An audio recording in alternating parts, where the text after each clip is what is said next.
Hello दोस्तों, आप सभी का आपके चैनल एमआरएफ एजुकेशन में स्वागत करते हैं।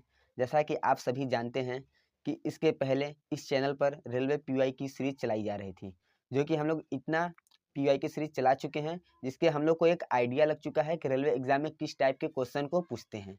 ठीक है, तो हम लोग आज से ये क्वेश्चन स्टार्ट कर रहे हैं कि जो हम लोग को रेलवे एग्जाम में पूछे जा सकते हैं, जो आपके आने वाले एग्जाम जैसे एनटीपीसी हो गया, ग्रुप डी हो गया, इसके लिए बहुत इंपॉर्टेंट है। ठीक है, और हम हर एक क्वेश्चन का जहाँ ज़रूरत पड़ी है वहाँ पे हम एक्सप्लेनेशन भी किए हैं कि इससे रिलेटेड क्वेश्चन और एग्जाम में कैसे पूछे जा सकते हैं।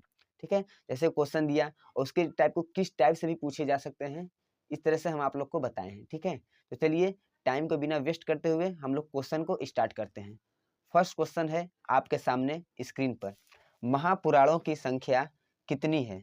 आपके सामने ऑप्शन है ए 108, बी 6, सी 18, डी 20। तो महापुराणों की संख्या कितनी है? तो इसका राइट आंसर होगा ऑप्शन सी 18। महापुराणों की संख्या कितनी है? तो महापुराणों की संख्या 18 है।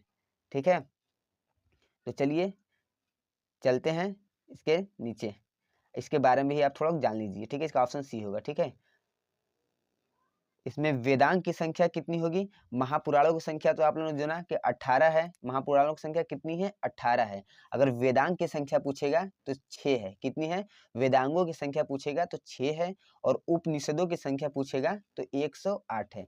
इससे आप लोग को 3 क्वेश्चन यहाँ से तैयार हुए। पहला कि वेदांग की संख्या कितनी है? 6। उपनिषदों की संख्या कितनी है? 108। और महापुराणों की संख्या कितनी है? 18। ठीक है, क्लियर? तो चलिए आगे चलते हैं, नेक्स्ट क्वेश्चन पे चलते हैं। नेक्स्ट क्वेश्चन है आपके सामने स्क्रीन पर, ये रहा आपके सामने स्क्रीन पर। निम्न में सबसे प्राचीन वेद कौन सा है? ऋग्वेद, यजुर्वेद, सामवेद, अथर्ववेद। तो इसका राइट आंसर होगा ऑप्शन ए ऋग्वेद। क्या होगा? Option A Rigveda. निम्न में सबसे प्राचीन वेद कौन सा है? निम्न में सबसे प्राचीन वेद ऋग्वेद है। ठीक है, तो चलिए इसके बारे में भी आप लोग थोड़ा एक्सप्लेन देख लीजिए। इसके बारे में भी आप लोग एक्सप्लेन देख लीजिए कि कैसे एग्जाम में ये क्वेश्चन पूछे जा सकते हैं आप लोगों को। जैसे देखिए यहाँ पे दिया हुआ है, यजुर्वेद एक ऐसा भेद है जो गद एवं पद दोनों में है। यजुर्वेद जो है ऐसा भेद है जो गद एवं पद दोनों में है। किसमें है? गद एवं पद दोनों में है। तो इससे रिलेटेड एग्जाम में पूछ सकता है कि गद और पद किस वेद से संबंधित है। ऑप्शन दिया रहेगा ऋग्वेद, यजुर्वेद, सामवेद, अथर्ववेद।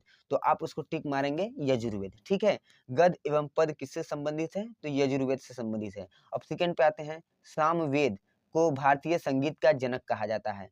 संगीत से रिलेटेड जो रहेगा वो सामवेद में है। ठीक है, और सामवेद को ही भारतीय संगीत का जनक कहा जाता है। अगर आपको एग्जाम में पूछ देगा कि किस वेद को भारतीय संगीत का जनक कहा जाता है, तो सामवेद को भारतीय संगीत का जनक कहा जाता है। आते हैं थर्ड पे, थर्ड वाले पे आते हैं। थर्ड वाला आपका दिया हुआ है, अथर्ववेद में जादू, टोना, सांप, वशीकरण, आशीर्वाद, औषधि, अनुसंधान, विवाह, प्रेम आदि विविध विषयों से संबंधित है। ठीक है, अगर जादू टोना से रिलेटेड पूछेगा या आशीर्वाद से रिलेटेड पूछेगा या औषधि अनुसंधान से पूछेगा तो ये किस में आते हैं? अथर्ववेद में आते हैं। यहाँ से भी आपके 3 टॉपिक और क्लियर हुए कि अगर एग्जाम में पूछेगा कि गद्य एवं पद किस वेद में है, तो यजुर्वेद में है। और भारतीय संगीत का जनक कहा जाता है किस वेद को? तो सामवेद को। सामवेद को भारतीय संगीत का जनक कहा जाता है। ठीक है, और जो भी जादू टोना और ये अनुसंधान विवाह जो होता है ये अथर्ववेद में ही आता है। ठीक है, इतना आप लोग का क्वेश्चन क्लियर हुआ। तो चलिए चलते हैं अपने अगले क्वेश्चन पे। चलते हैं अगले क्वेश्चन पे। अगला क्वेश्चन है आपके सामने स्क्रीन पर। नेक्स्ट क्वेश्चन है आपके सामने स्क्रीन पर, राज तरंगिरी के लेखक कौन है? राज तरंगिरी के लेखक कौन है? अली अहमद, कल्हड़, पाणिनि, हेरोडोटस। तो राज तरंगिणी के लेखक कौन है? तो राज तरंगिणी के लेखक ऑप्शन बी कल्हड़ हैं। ठीक है, राज तरंगिणी के लेखक कौन है? तो राज तरंगिणी के लेखक कल्हड़ हैं। ठीक है, अब इसके बारे में भी थोड़ा आप लोग जानकारी ले लीजिए। राज तरंगिणी पुस्तक का संबंध कश्मीर के इतिहास से है। आपके एग्जाम में ये पूछ सकता है कि जो राज तरंगिणी कल्हड़ द्वारा लिखा गया है उसका संबंध किस चीज से है? तो उसका संबंध कश्मीर के इतिहास से है। और हेरोडोटस को इतिहास का पिता कहा जाता है। हेरोडोटस को इतिहास का पिता कहा जाता है। अष्टाध्यायी के लेखक पाणिनि हैं। अष्टाध्यायी के लेखक पाणिनि हैं। इतना आप लोग का क्लियर हुआ कि राजतरंगिणी पुस्तक किसने लिखा है, तो कलहड़ ने लिखा है। और किससे संबंधित है, तो कश्मीर के इतिहास से संबंधित है। और हेरोडोटस को जो कहा कि जहाँ की आप लोग सभी लोग जानते हैं कि इनको इतिहास का पिता कहा जाता है। और अष्टाध्यायी के लेखक कौन है, पाणिनि है। अष्टाध्यायी के लेखक कौन है, पाणिनि है। इतना क्लियर हुआ। तो चलिए चलते हैं अपने अगले क्वेश्चन पे। अगले क्वेश्चन पे हम लोग चलते हैं। अगला क्वेश्चन है आपके सामने स्क्रीन पर। उर्दू का प्रसिद्ध गीत सारे जहां से अच्छा किसने लिखा है? अब्दुल हमीद लाहौरी, मिर्जा गालिब, अबुल फजल, मोहम्मद इकबाल। तो इसका राइट आंसर होगा ऑप्शन डी, मोहम्मद इकबाल। मोहम्मद इकबाल, ठीक है। उर्दू का प्रसिद्ध गीत सारे जहां से अच्छा किसने लिखा है, तो उसको मोहम्मद इकबाल ने लिखा है। आप सबको यह वीडियो कैसी लग रही है, कमेंट बॉक्स में कमेंट करके आप लोग जरूर बताइएगा, ठीक है। तो चलिए चलते हैं अगले क्वेश्चन पे। अगला क्वेश्चन है आपके सामने स्क्रीन पर। सिंधु सभ्यता की खोज किसने की थी? राय बहादुर दयाराम साहनी ने, आर.डी. बनर्जी ने, गोपाल मजुमदार ने, फजल अहमद ने। तो इसका राइट आंसर होगा ऑप्शन ए, राय बहादुर दयाराम साहनी ने। राय बहादुर दयाराम साहनी ने सिंधु सभ्यता की खोज की थी, ठीक है। सिंधु सभ्यता की खोज किसने की थी, तो राय बहादुर दयाराम साहनी ने की थी। और सिंधु सभ्यता का अगर पूछ लेगा आपके एग्जाम में कि सिंधु सभ्यता का मुख्य फसल क्या है, तो सिंधु सभ्यता का जो मुख्य फसल है वो गेहूं और जौ है। सिंधु सभ्यता का मुख्य फसल क्या है, तो सिंधु सभ्यता का मुख्य फसल गेहूं और जौ है। इतना क्लियर हुआ आप लोग को। तो चलिए चलते हैं अगले क्वेश्चन पे। अगले क्वेश्चन पे हम लोग चलते हैं। अगला क्वेश्चन है आपके सामने स्क्रीन पर। जैन धर्म के 24वें तीर्थकर कौन थे? जैन धर्म के 24वें तीर्थकर कौन थे? ऋषभदेव, महावीर स्वामी, नंदी वर्धन, पार्श्वनाथ। तो जैन धर्म के 24वें तीर्थकर महावीर स्वामी जी थे। कौन थे? महावीर स्वामी जी थे, ठीक है। जैन धर्म के 24वें तीर्थकर कौन थे? तो जैन धर्म के 24वें तीर्थकर महावीर स्वामी थे।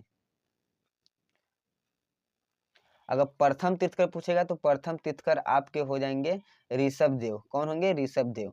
और 23वें तीर्थकर पूछेगा तो पार्श्वनाथ होंगे, ठीक है। पार्श्वनाथ, ये तीनों एग्जाम में पूछे जा चुके हैं, ठीक है। प्रथम तीर्थकर, 23वें तीर्थकर और 24वें तीर्थकर। इतना क्लियर हो गया। 23वें तीर्थकर पार्श्वनाथ, प्रथम तीर्थकर ऋषभदेव और 24वें तीर्थकर महावीर स्वामी, ठीक। तो चलिए हम लोग आगे चलते हैं। आगे हम लोग चलते हैं। नेक्स्ट क्वेश्चन है आपके सामने स्क्रीन पर। नेक्स्ट क्वेश्चन आपके सामने स्क्रीन पर है, जैसा कि आप लोग देख रहे हैं। चलिए बताइए इस क्वेश्चन का answer. British house of Commons का चुनाव लड़ने वाले सर्वप्रथम भारतीय कौन थे? रविंद्रनाथ टैगोर, रास बिहारी बोस, दादा भाई नौरोजी, बंकिम चंद्र चटर्जी।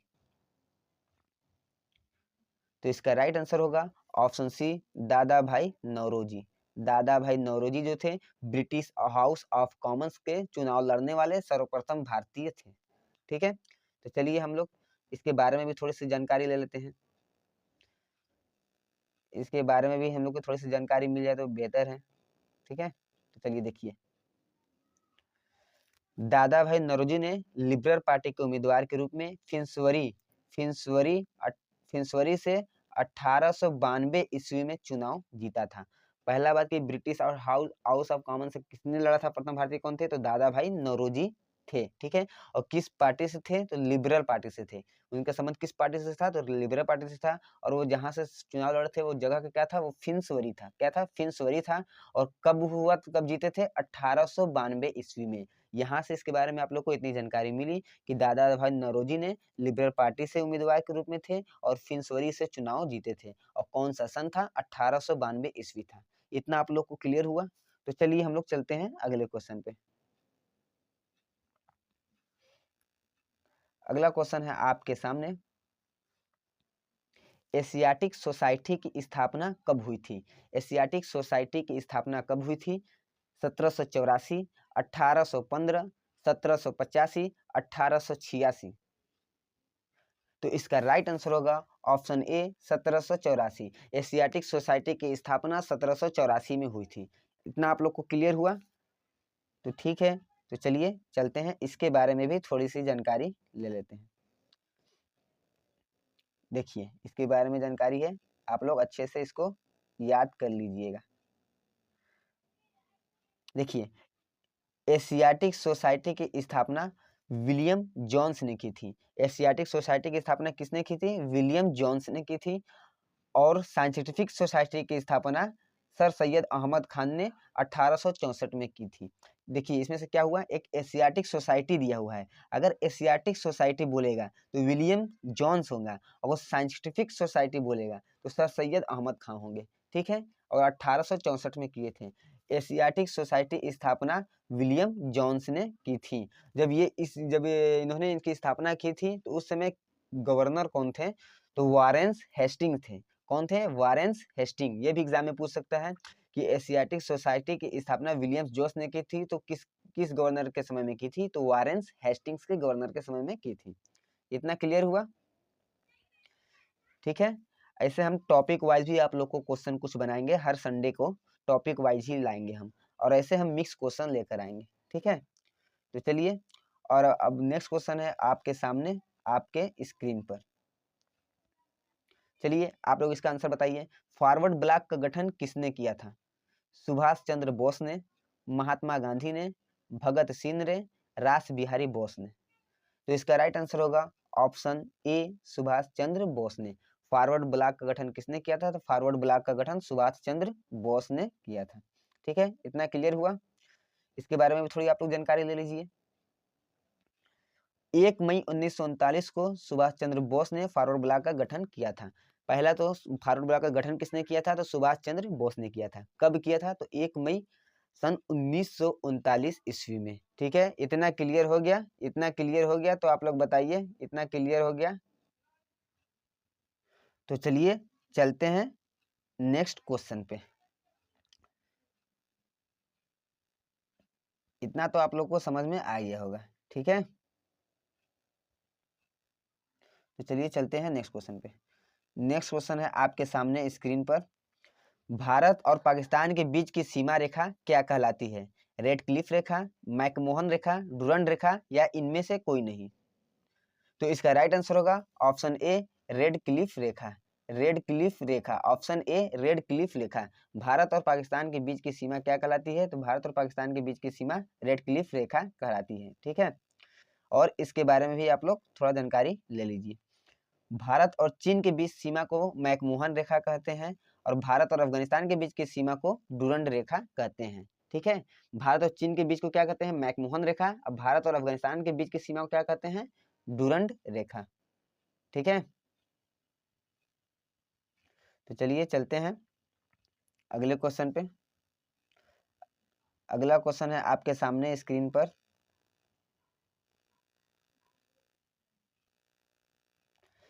थोड़ा डिस्टर्ब हो जा रहा है।